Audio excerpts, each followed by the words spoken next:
Happy to be joined by Brady Hiestand, who's going to be back in action. Jake Hadley, UFC Fight Night, October 19th. It is right around the corner. Brady, how you doing, man? I'm doing good, living the dream. I know you got a fight book, so obviously you are. Looked like it was a decent amount of time from your last one to this one. Was this ideal timing for you to have this next fight? Yeah, I think we're shooting for November, but October is perfect for me, so I'm okay with that. Was that just because you want to enjoy the summer a bit? Because it is a pretty nice summer in the Pacific Northwest, that's for sure. Yeah, I do like the summer, and but I definitely wanted to do it before the holidays, so I think it's like perfect timing for me. Yeah, that's right for sure. I think we talked about this before, but like Thanksgiving and all that in Canada and the US is different. Like it's a much bigger deal for you guys down there, and our Thanksgiving's earlier. It's like a month earlier, which is weird. Oh, really? Yeah, I think we did talk about that, but yeah, definitely a big deal down here, and I'm a fat kid at heart, so like I want to be able to eat with the family. I get it. I get it. Trust me. No, I definitely get it. And life's been pretty good for you, man. What a win that was in your last fight. You took out Garrett Armfield. I know that was I think on paper they kind of had the odds pretty close, but you went out there and you finished them. How happy were you with that performance, especially not going to the judges' scorecards? Yeah, I think it was pretty close. But then as we were walking out, like luckily I didn't see it because who knows what would happen. But my coach said that the odds jumped up and he was like a plus 200 or 250 like that, which whatever, you're in a fight. So that actually made me happier knowing that because, people doubted me. And I think I've been an underdog for all but one of my fights, including tough. So I keep winning. That's all that matters. I'm going to fact check that right now. There's a site called Best Fight Odds. And if you go to it and you type in your name, so I'm typing in your name right now. And actually, we can do this because we're on StreamYard. I'll show you right now that you can see all the odds for your fight. We'll do this in real time right now. So if you look at it here, let's look at this. So these are all the odds for your fights. So yes, Ricky, underdog. You opened as an underdog, closed as a slight underdog. Okay. You were the favorite against Fernie Garcia, although when you opened you were lower, so people bet on you there. And then the Dana fight, you ended up as an underdog. And then last fight, it looks like you were, I guess, come fight, like when the fight started, maybe the odds switch. But what they do is they take the average of all the different books, and then they come up with this formula. So that's interesting, huh? So I was the favorite in the fight? Sorry, no, you were the underdog. Sorry, you closed as the underdog for some reason. Yeah. So there you go. Maybe you should have known that. Maybe you would have got an earlier finish. No, I'm joking. But yeah, it's pretty interesting that you've been an underdog so much. So I wonder what they're having here. They don't have the odds up for you yet, but do you think you'll be an underdog in this fight? I don't think so. I think, he's 3-3 in the UFC. He's coming up for 125. I feel like it's going to be one of the first times where I'm the favorite, which is going to be kind of nice, but, who knows? I've been surprised before. I thought I was going to be the favorite in the last fight just because, my finish and all this stuff, but I guess we'll see. We'll see. And let's talk about Jake Hadley, 11-3 record. What do you know about him? How do you feel like you match up against him here? He's a seasoned vet. He's had trouble making weight, even at 35. I mean, he did take that on short notice. He was kind of spotty at 25. I'm not taking it away from him. I think maybe it was the weight cut, and that's why he's up at 35 now. He fought a short notice fight at 35 for his last bout, and I would say that it was impressive, but I don't think the other guy was that good. I think he's a big shit talker, and that's where he got his name and stuff, but I don't think he's that good, honestly. But I feel like he's motivated. He's going to come out, and he's got good boxing and decent jits, so it's going to be kind of cool having someone that's going to be willing to grapple with me a little bit if it happens in the fight. Now, has camp for this one been all at home base in Spokane, or have you done any cross-training? Because I know you have gone to Vegas before and done some work out there. Yeah, right before camp started, I went down to Vegas. It's funny, every time I go to Vegas, I get a fight announcement. So last time I was in the sauna, saw Garrett, we ended up fighting. This time I was down there, talked to my manager, and they offered Jake Hadley. So I was down there for a week doing some training, but mostly my camp came up here in Washington. I've traveled over Seattle, even had a little bit of time in Canada because my buddy was fighting for the title up there. BFL, that's right. Yeah. Yeah. So he fought for the 70-pound belt up there, Ashton Charlton. And then, so we stopped in Seattle along the way, got some training in with some of my guys over there, Christian Strong. And I think we're going to go over there this weekend, to Chase Hooper's gym, see if they have some guys over there, and then go find some boxers that are southpaw. Where did you train out in Vancouver? Lions MMA. Oh, nice. Okay, yeah, I know Lions. Okay, that's cool. So every time I've gone up there, we use their gym for warm-ups, and then they're cool guys, so I'll get some work in with them. The scene actually here is not bad as far as like different gyms and like variety. And there's a couple like UFC vets. Like I know Tristan Connolly has his gym, and there's, you know, obviously Cole Smith and a few other guys that train. Or Bibby, obviously Fernandez, right? It's got his stuff going on. So it's not bad to make a pit stop. And I think that's cool too that you guys have developed. And I say you guys because Kiesa obviously does the commentary for BFL. That there's kind of that relationship now with the BC scene because it's so close. It would make sense anyways, right? There's just a border separating us. It's no big deal, right? Honestly, yeah, and it's like you said, it's so close. And I think Mike fought on BFL a couple times on his way up. So, you know, I feel like we have a really, like, it's pretty much just like driving to Seattle for us. So might as well get used to that scene. And you motherfuckers are tough in Canada. My toughest fight before the UFC was Canadian. And so, you know, and our team's lost in Canada. We don't really lose that much, but where we have lost is Canada.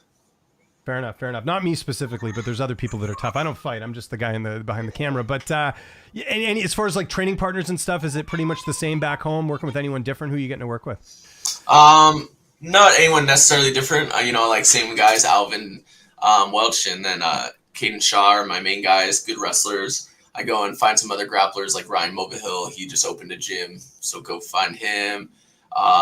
Then my SNC coach, and then I've been just finding a lot of southpaw looks just here and there, and so, but mostly the same guys. You know, I still got Ashton and Mike and Rick in my corner. Okay, that's awesome. If it ain't broke, don't fix it, kind of thing, right? No, absolutely, yeah. Why would you? Yeah, keep it going, and you know, it's worked well. And speaking of Mike Chiesa, I know it was Tony Ferguson, but that was still kind of cool to see him get a quick finish like that. 100%, yeah.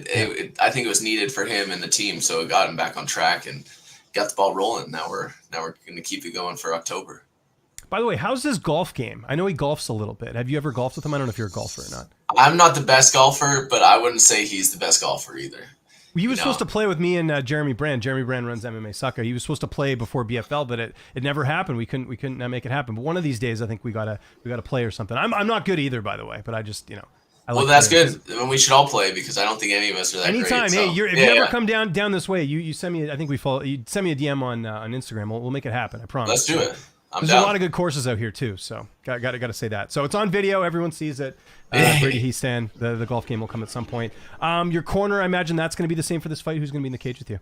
Yeah, yes, sir. It's going to be Mike Chiesa, Rick Little, and Ashton Charlton.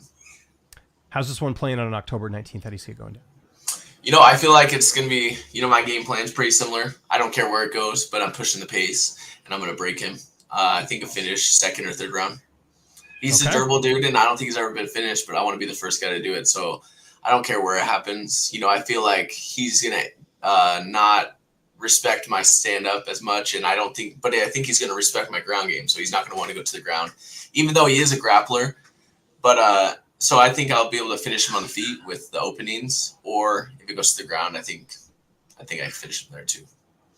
You referenced training in Vegas. Obviously, somebody I know you have trained with in the past. Just won the bantamweight title, Merab Philly. How cool was that? Yeah, that was badass. Yeah, every time I go to Vegas, he's like my main training partner when I step on the syndicate mats. So to see him win is, it's awesome. He deserves it. He's always working hard. He's always pushing it. And, it gives me confidence knowing that we get good rounds. And so it gives me confidence going into this fight. I train with the best in the world, and I feel like I'm going to be one of the best in the world. I love it. That's great. So I'm sure you had Merab winning going in, right? Because you train with him, you see him every day. Did you expect him to be that dominant in the fight? For sure. I think I said this the whole time. I'm like, it's either O'Malley catches him or Merab just dominates. He just breaks people. So, but he has been known to get caught. Obviously, I'm in that boat. But the longer the fight goes, it's just better and better for Merab because he never gets tired. He keeps the same pace. So if you start to falter, he'll capitalize on that. I was hoping he would get a finish, but it just didn't end up working out. But O'Malley's tough to take out. Yeah, so for sure. Yeah. He's only been finished once, and that was by Cheeto. Should Umar be next? I mean, you keep an eye on the division. Umar got that big win over Corey Sandhagen, but then there's the argument of Davison. He's got 3 ranked wins, or 2 ranked wins, I should say, but one over a former champion as well. Where do you stand on that? Do you think it should be Davison next or Umar? I think Umar for sure. I think he's been around for a while. He's winning all his fights. There's no one else. I think Ferguson needs at least one more win. Granted, he was a champ at 25, but who's he beat? He's beat Rob Font and Cheeto. Yeah. I feel like those guys aren't the top echelon. If he wants to beat someone, he has to go beat Sandhagen or now O'Malley to be okay, now that guy gets the title. Yeah, it should be interesting. How do you look at a fight between Umar, having trained with Merab, and Umar's style's kind of similar a little bit, right? Like how do you see that? How do you look at a fight between those two? Because I think it's pretty even. Yeah, I think they're very similar, except I think Umar is just more crisp and like clean, and then Merab's more like volume and like overwhelm you. So I think it's a really good fight. I think it's gonna be a crazy stylistic matchup, but I'm still gonna go with Merab just because he might lose the first, second, but I feel like he'll just keep coming, and then you'll overtake him. Always got to ask you about a couple other fights. And before I do, got to give a shout out to HKUSA, best gear in the game. You can use the code BANANAS20 for 20% off your order. Just wanted to mention that. Alex Pereira, Khalil Roundtree. Seems like, a lot of people I know which way they're going in this one, but I'll ask you anyways. How do you think that one plays out? Yeah, dude, that's a banger, especially because none of them are taking a shot down. So, but I'm going to go with Khalil. I feel like Alex Pereira has been known to get hit, and Khalil has some bombs. And I feel like it's just, I think it's going to be fun, but I think I'm going to go with Khalil, honestly. Robert Whitaker, Khamzat Chimaev. Whitaker. I think Khamzat's shown that his gas tanks isn't there, and then I think Robert's going to capitalize. Max Holloway, Ilya Taporia. That's a tough one. I want Max to win, but I don't know. I plead the fifth. Plead the fifth. Well, you kind of gave away the pick. You said I want Max to win, but so I think you kind of gave the pick away. But we'll leave it at that. Michael Chandler, Charles Oliveira, the rematch. Who's winning that? I think it was pretty decisive the first time, so I'm going to give it to Charles. I think Chandler got him with a few shots, but, again, you have to put out Oliveira, which is easier said than done, right? Exactly. And then Oliveira came back and got it done. And then last one, may seem obvious, got to ask anyways. John Jones and Stipe, who's winning that? I think John Jones. Okay. You had me for a second, that little pause. Yeah. A little bit of suspense there. You talked about the fight off the top, obviously, with Hadley. And, again, you finished your last fight. If all goes well, you get a finish here. Where does that put you? Because you're, again, like you've been fighting for a while. You're still relatively young in the game. Where do you think, especially another finish here would put you in the grand scheme of things? Yeah, I think once I finish this dude, I think I get my shot at the top 15. I think I've been in the Apex a bunch, which doesn't give you the most exposure.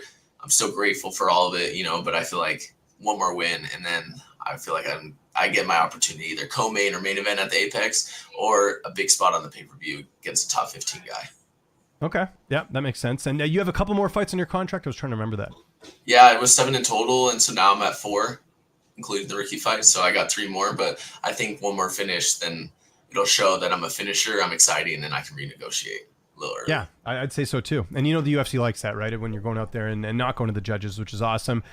Before we go, how did the rest of your summer go? Again, we got some pretty good weather out here in the Pacific Northwest, and I did a lot of camping. We have a travel trailer, so my wife and I took the kids out, and it was just great. What did you get up to? Yeah, I was. We were traveling all over. I went over to Denver, went to Vegas again. I went over to Seattle. We were having some fun, doing some work on my house. Got a few tattoos. So, you did? Oh, nice. Oh, yeah. Yeah, so it's actually funny because I got a big old gorilla on my arm, and now I'm fighting the White Kong. So I think it's fitting. You can't lose. It's the battle I can't of gorillas, lose. Right? Exactly. I call him, he's White Kong, and I'm King Kong, so let's get after it. I like it. That's good. What do you got to work on the house? Because I know you kind of, you're pretty handy with that stuff, right? So you kind of like doing stuff yourself? Yeah, no, for sure. I paid some people to do some stuff like putting a fence and stuff, and I turned my house into a duplex. So I'm trying cool, nice. Outside of fighting, I'm trying to take over the real estate market. So that's Ally Quinta, look out. So we got another player in the game. It must be exactly. Good. It's probably I would say too, do you find we're especially living in Spokane, do you find that there's a lot of people buying housing for seasonal stuff too? Because obviously in the summers people want to go up all over Washington State to go whether it's just to chill out for a week or something like that, or even do the Airbnb thing too. For sure, yeah. That's my goal, is to do the Furnished Finders Airbnb, and we have a lot of lakes, so I feel like the properties on the lakes are definitely prime for that. But I haven't been able to make enough money to get into that lake scene. But CDA, it's lake goals for sure. Right? Exactly. Let me get another house, and then I'll start scouting out a little more rural areas. What's the closest lake to you right now from where you live? There's I think there's 5 or 6 within an hour cool. drive. Okay, nice. Yeah. So we have a bunch. We got Coeur d'Alene's probably 40 minutes away. We got Lake Newman, Lake Hauser, Pend Oreille, Priest, Medical Lake. There's so many around here. That's like the crazy part about Spokane. There's like 10 lakes within 2-hour drive. So you can just pick one. The biggest one is CD8. And that's probably like a 40-minute drive. Oh, well, that's still relatively close, which is great. And this is kind of a close fight too. I think people forget, like, it's not that far of a, like, even for me here in Vancouver, it's only a 2-hour and 10-minute plane ride. How long's the trip for you to Vegas? It's not that long. Yeah, a little bit less than 2 hours. I consider Vegas my hometown. You know, it's like a home turf area. I go down the train a lot. Like you said, travel is pretty much nothing. So yeah, I love it. I think it's home field advantage for me. Can you fly directly from Spokane, or do you have to go somewhere else to fly out? No, I fly directly all the time. Southwest. Oh, that's awesome. Yeah. Oh, nice. Yeah, it works out great. Brady, thanks for doing this. We're looking forward to it. UFC Fight Night, October 19th. If there's anyone you want to thank, any sponsors, any social media, I'll give you the last word. Yeah, I just want to thank my sponsors, my usual ones, you know, Tanner Seafood, Eggers Meat, Dialed. They've been really supporting me this camp. But yeah, watch October 19th. I'm about to go get my other finish and shooting for my second UFC bonus.